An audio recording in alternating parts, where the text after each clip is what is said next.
The tale of Christopher Columbus uncovering America has been widely acknowledged and fiercely contested. Can we truly label it a discovery when the land was already populated? Moreover, should we consider the fact that he stumbled upon South and Central America rather than what we typically define as North America? These questions hold significance, but often obscure another crucial inquiry.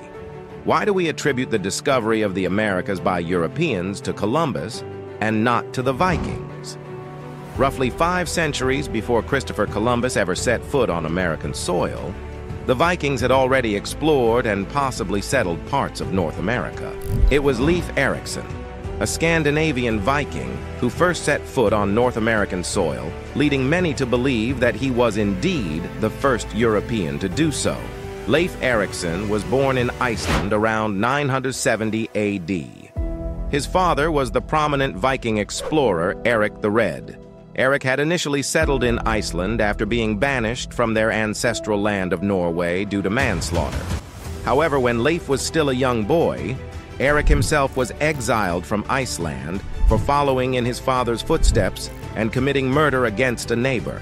This meant that Leif spent part of his childhood in Greenland, where Eric had established a new settlement. Upon reaching adulthood, Leif decided to journey to Norway. It was there that King Olaf Tryggvason persuaded the young adventurer to convert to Christianity. The monarch then tasked Leif with returning to Greenland to convert his fellow pagan settlers. However, what actually transpired next remains unclear. Indeed, the uncertainty surrounding Leif Ericson's subsequent years arises from the existence of 2 sagas, each presenting differing accounts of his adventures. Sagas are Icelandic legends that were initially transmitted orally before being recorded in writing in the subsequent centuries. In the case of Ericson, there exist 2 sagas concerning his journey to the New World. While both offer a timeline starting around 1000 A.D., the specifics of the narratives tend to diverge.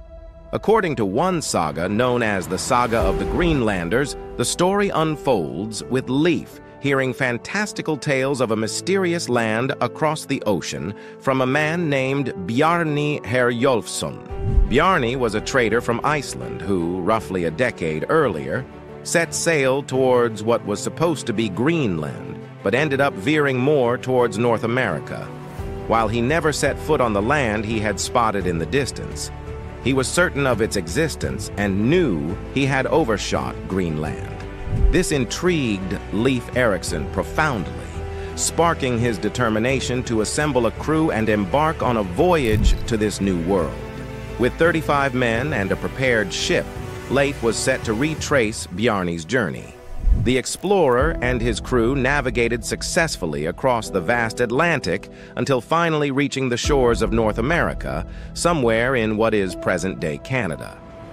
Ericson named his new discovery Helluland, which in Old Norse meant stone slab land, a fitting name for the rugged terrain that lay before the Vikings.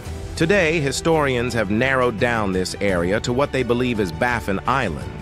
However, the saga itself couldn't specify the exact location. What it did mention next was that the Scandinavians continued their journey further south, likely reaching modern-day Labrador. Leif thus named this new land Markland, meaning forest land, due to its abundance of trees and lumber resources. This new world was already proving to be a remarkably positive discovery, and the Vikings became even more entranced as they journeyed to what historians believe was the tip of Newfoundland.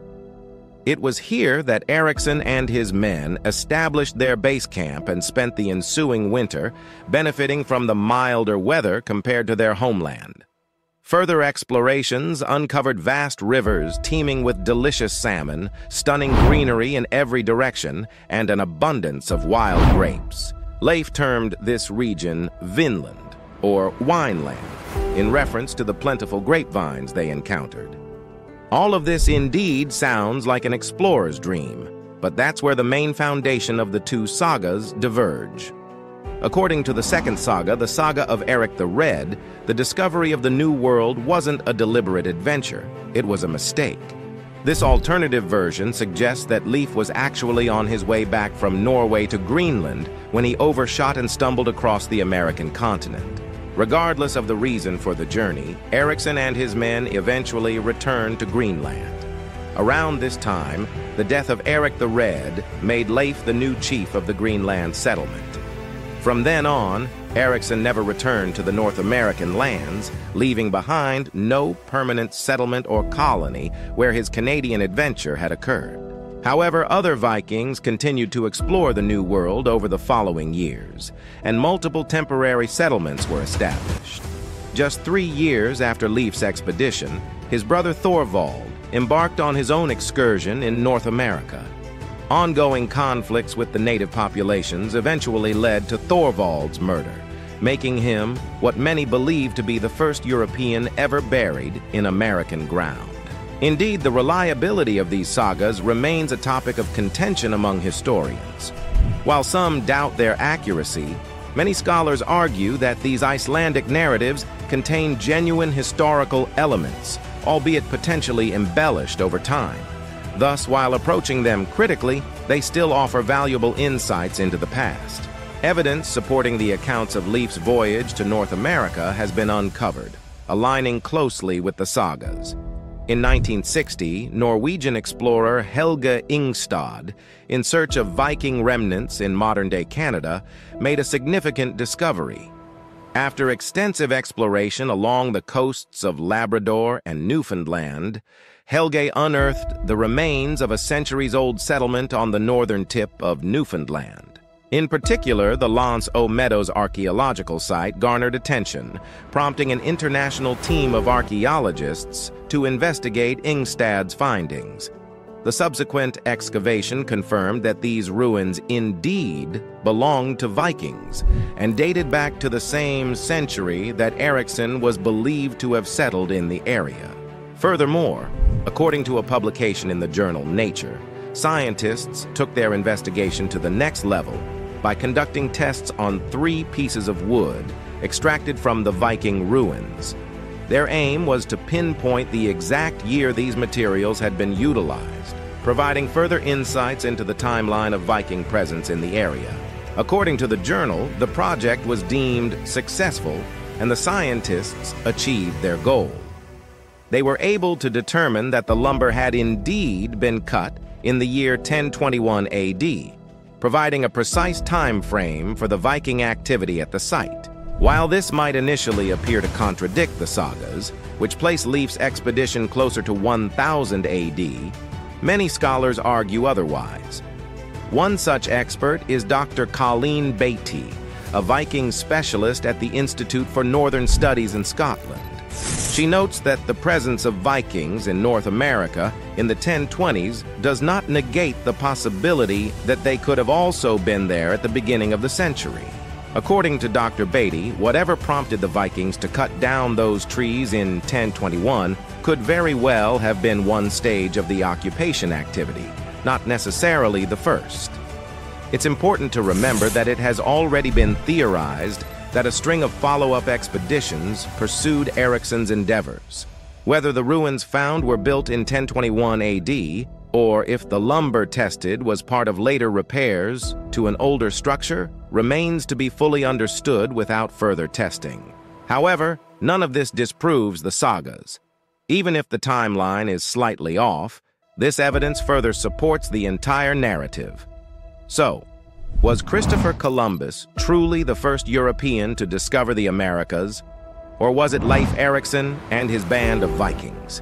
Did Columbus discover the south and central parts, while the Vikings found the north 500 years earlier? The answers to these questions remain subjects of ongoing debate and interpretation. The notion of discovery becomes intricate given the presence of indigenous tribes across the continents. While this aspect remains debatable, it seems that the Icelandic saga's tales about a Viking explorer finding the New World are no longer in dispute. Supported by archaeological evidence and scientific analysis, these ancient narratives enrich our understanding of early transatlantic voyages and cross-cultural interactions. Today, the remains of Ericson's settlement in Newfoundland are designated as a UNESCO World Heritage Site. Additionally, in 1964, American President Lyndon Johnson declared October 9th to be Leif Ericson Day, commemorating the anniversary of the 1825 landing of the Restoration, which brought the first organized shipload of Norwegian immigrants to the United States. Coincidentally, early October also marks the date of Christopher Columbus Day. In 2023, both adventurers will be commemorated on the same day, highlighting the intertwined narratives of European exploration in the Americas. Columbus and Ericson brought European influence to American soil, impacting Native American tribes through exploration and colonization. However, technically, it was the Vikings who first discovered North America, as archaeological evidence suggests. This recognition highlights the intricate legacy of European expansion and its consequences for indigenous populations.